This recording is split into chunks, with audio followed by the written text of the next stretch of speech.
Hello, good morning, good afternoon, good evening, and welcome to another Monday Morning Art Talk. I'm Steven Silver, character designer and teacher, dedicated to helping you learn about the art industry and living up to your potential.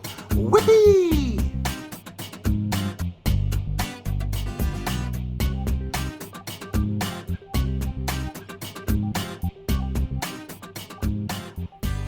Okay, just a reminder, my European workshops are coming up in April, so seats are getting limited. So if you haven't signed up, the places are determined. We know where we're going to be. It's all happening. So you can register now if you want to go to one of the workshops, full-day workshop. All right, so today what I wanted to talk about was just starting up a business, because this is something that I think just a lot of artists have interest in. And if you don't have interest in right now, I think it's one of these areas that eventually you'll come to realize that this is something that you want to do. You're going to want to start your own business, your own company. And when I talk about your own company and your own business, I'm not talking about stuff that you've seen and think, oh my God, I don't want to be a CEO. I don't want to deal with all this and all these people. I'm not talking about that. What I'm talking about is a small art business, a small business that you can start doing while you're working for other people. It's so important, I think, even when you're working in the studio system, to start thinking about the 80-20 rule. And the 80-20 rule is, to me, give a company you're working for your all. They're paying you. Be there for them. But the reality is 80% is a lot. And you can give them a lot, but you got to give 20% for yourself. Otherwise, because what happens, and why I say this, you can feel like special working for this company and what an honor it may be at that moment of time you work for them. But some of these studios, man, they will spit you out. They'll take you in, they'll squeeze the life out of you and use every single bit of energy you have inside of you, and then you're going to be thrown onto the streets afterwards, so to speak. Oh, job's over, sorry, nothing more for you to do, bye, thanks for your service, thanks for making us all the money you made us.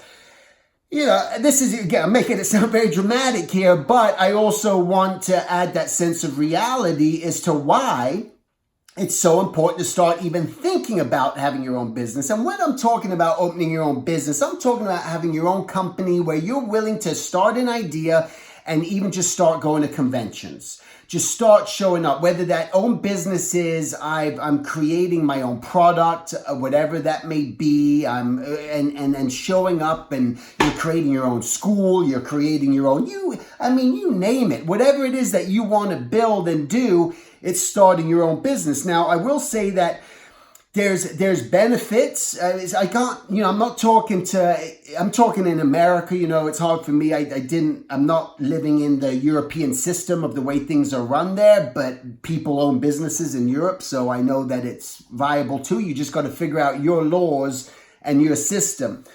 But out here, when you're sort of setting up your business, you can either file as a sole proprietor or you can file as an SCorp, or a corporation. Now, I think it's as someone who's a sole proprietor, which means that you're filing your taxes as an individual.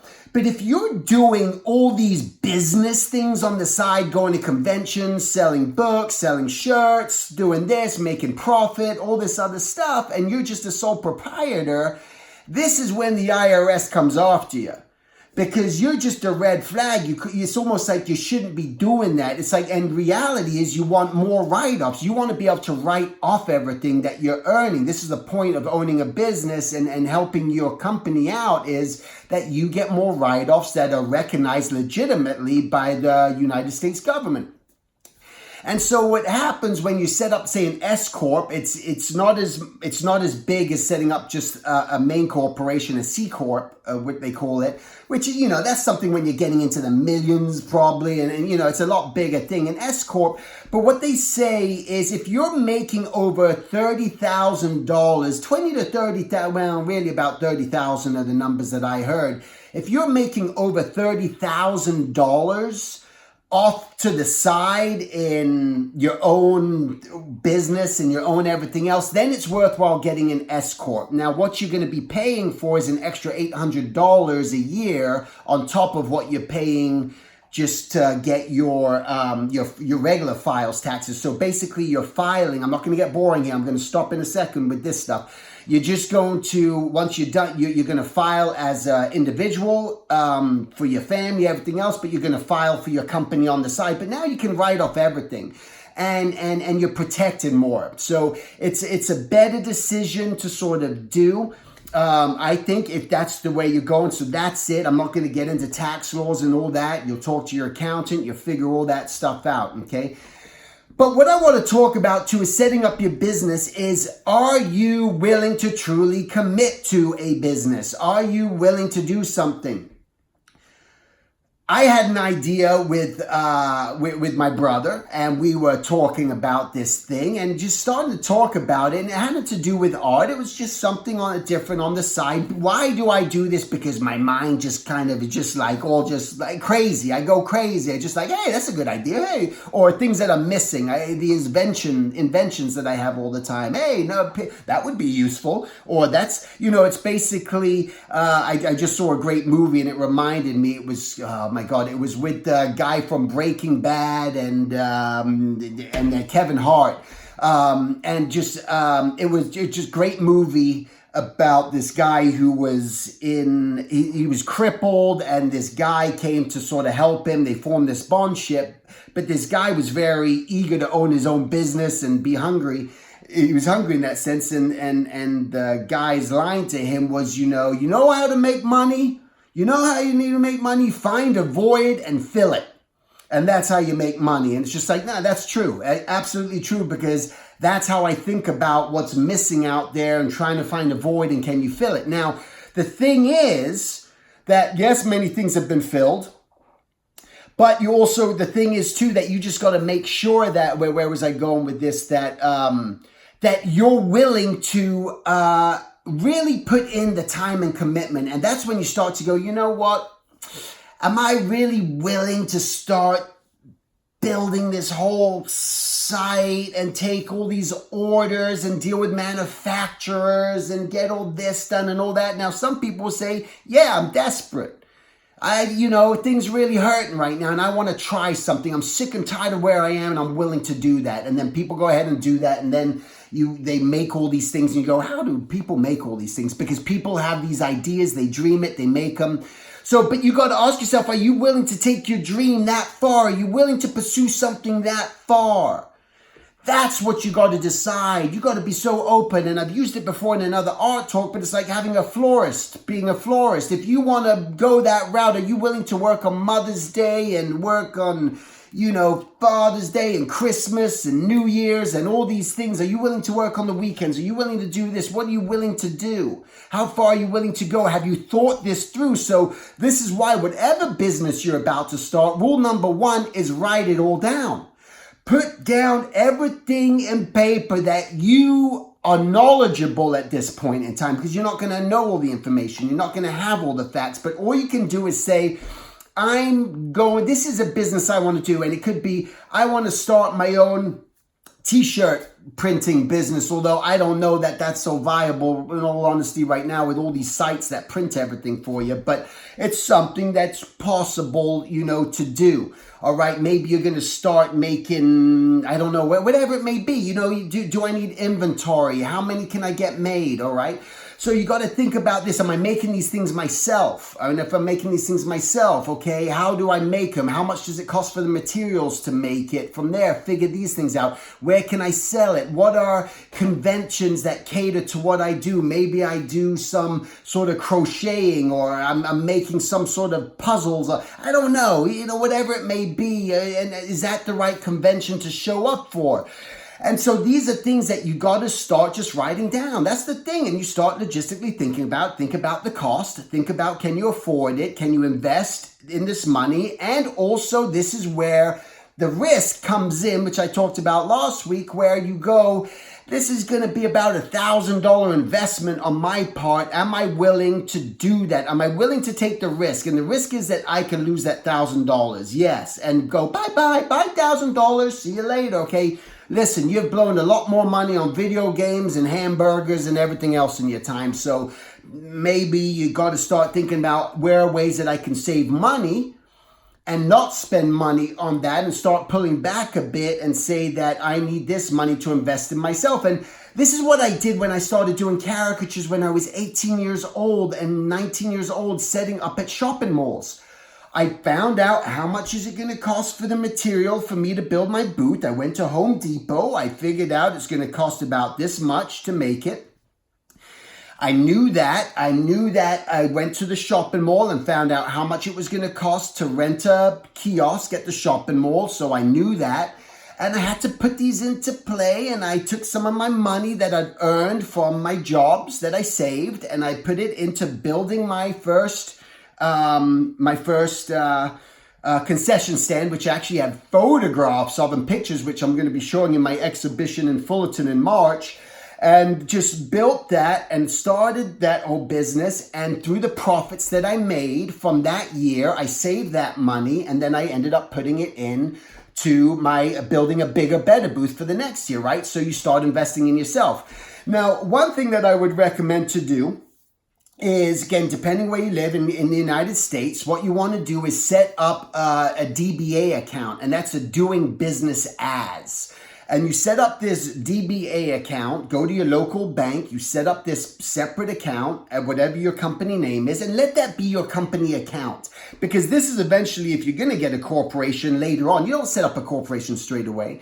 But eventually, if you end up doing that, you do that. But even if you're a sole proprietor, so when I was a sole proprietor, I still had a DBA. I still had my doing business as Silver Tunes. And I was doing that. So all the parties I was doing, all the freelance I was doing, everything I'm doing was just going into my business account. And then any profits, then you have things separated from what maybe if I was working a regular job that was just through getting 1099, I was getting W-4s and I was getting, working for the studios. That's just going into your personal account, that you got to file because taxes are being taken out.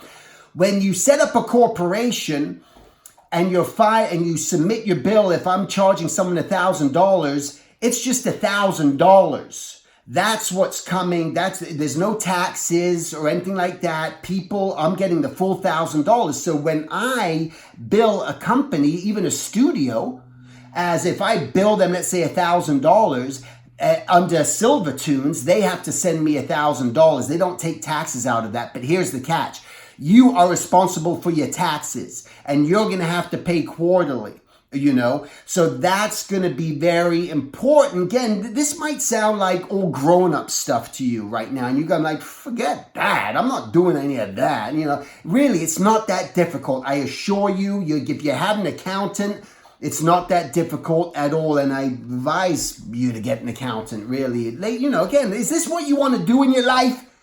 Is this what you want to do, or do you just want to just be a side watcher, just be on the sidelines and just watch everyone else and go, oh, wow, look at that person do it. Man, that person did it again. Wow, look at them. Why is everyone else getting all this and doing this? And why not me? Because you're choosing, because you're afraid or scared, or you think this is all grown-up stuff, that you're not willing to take that next stage.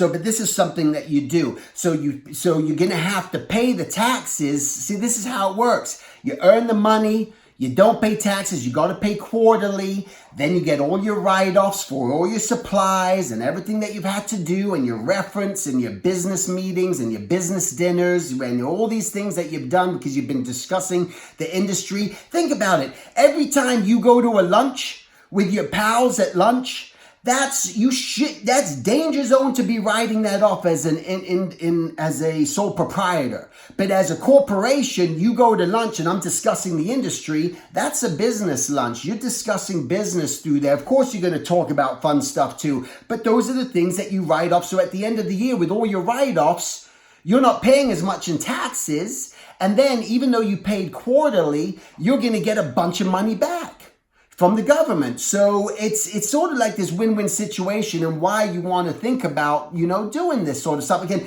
there's a lot more to get involved, with it. But the reason I want to talk to you guys about this right now, because I have a 16-year-old son who's watched his dad do what his dad does, but now is in high school, and there's all this talk. What college you going to? What college? It's like, my dad never went to college. My daughter too wants to be an artist. My dad never went to college. And this is something where it's just like, yeah, I didn't, but I was reading about business, and I was interested in it because my mom and dad they were selling home real estate, and I was going door to door, putting flyers on doors, and I learned about the foundation of what it takes to run a business and own a business at a very young age. And so I want to teach that to my son. So I've encouraged him to start his own business. So he's starting his own business right now, and I'm helping him, guide him along. But I'm going to have him set up a business account. He's going to take money that he's earned through just Christmas and all these other holidays or birthdays that he's saved. And he's going to be using his own money, and he's going to invest in this, thing. He's going to be working, and we're going to try it out, and we're going to just do stuff and see what happens. And he's going to see what happens, because I told him, listen, you can go and stock shelves and like serve coffee and just flip hamburgers and do stuff like that as a 16-year-old. Otherwise, you can go and try this and see what happens. And to me, it's like, why not try? If you have an idea, try it, see what happens. And that's why I'm encouraging him, like I want to encourage you guys, is starting your own business means just getting things down. Just all we're doing right now is we're writing things down. We're listing the cost of everything that it's going to cost to make. We're investigating how much it's going to cost to go to a show and do these different things. And we put it all together and say, this is what it is. Are you willing to do that? Yeah, I'm willing to do it. Okay, let's keep moving further. And all you ever do is let it unfold. You are not going to have all the plans. You are not going to have all the thought of how this is all going to unravel. All you ever know to do, which you have full control of, is to grab a piece of paper and a pencil and start writing it down and crossing things off, and writing things down and crossing things off and writing things down. And if you have a partner, discussing it with your partner and trying to figure out, is this viable? Is it worthwhile giving a try? What do you have to lose? If you don't do this, what's going to happen? Nothing. The reality is you got to try. And you're not going to have regrets. So again, it could be anything. And listen, I hope you guys are going to conventions. If you're not, and even if you have nothing to sell, go to conventions, go to every type of convention, go to monster conventions, go to licensing conventions, go to comic book conventions, go to designer conventions, go to conventions and see what people are doing. Go to a cooking convention. Go to a skydiving convention. I don't care. What do you have interest in? Go to a boat convention. Go to a gun convention. Go to whatever you have an interest in. Go to a convention and check it out and see what's sort of out and about, what's going on, what people are doing, and start to understand it a bit and start to let your brain go, when you just go to a comic convention, it's amazing what people are making and what people are hand making and what people are making jewelry. It's crazy the things that people are doing. But it's all about just getting this started, writing it down now. And then if you need to get a sample or something made, I've had ideas to where I keep putting things down, what I want to do, and I've been reaching out. There's a great site called Alibaba.com where it's sort of all these manufacturers who make everything all in the world. It's amazing, and all the products, and I've been trying to get some custom stuff made, but I've been dealing with resistance from the companies that I've been engaged with, just because they're telling me that either no, just straight out no, we can't do that and make it that size, or otherwise they're telling me no, you got to order 3,000 to start with. So you deal with these things and then you weigh it, like how far am I willing to go with it? you don't know. But this is not a full-on business course here, starting your own business. This is all just giving you guys a little bit of my insight, a little business 101. Of course, when I'm doing my workshops, I'm not getting into full-on boring business stuff, but I do elaborate on things like this, and I'm able to answer people's questions just a little bit more, because I know a lot of people want to get into book publishing and they want to get into promoting themselves and getting themselves out there and getting themselves seen, and this is important. And the thing too is, even if you feel that you're doing something that everyone else is doing, you always got to remember that you have your own take. Should I have not put out a character design book because other great artists have in history have put out books that discuss, character design? No, I'm going to put out my own interpretation. I'm sorry for the phone ring. I'm ending here. Thanks so much for, again, being a part of this. Be sure to subscribe, and so you can get notified. Hit that little dingy ring, ding, ding, little bell down there. And thanks for watching. Be sure to register. Don't wait too late for the European workshops. I don't want you to miss out if you have intentions. And I'll talk to you guys next week. Take care.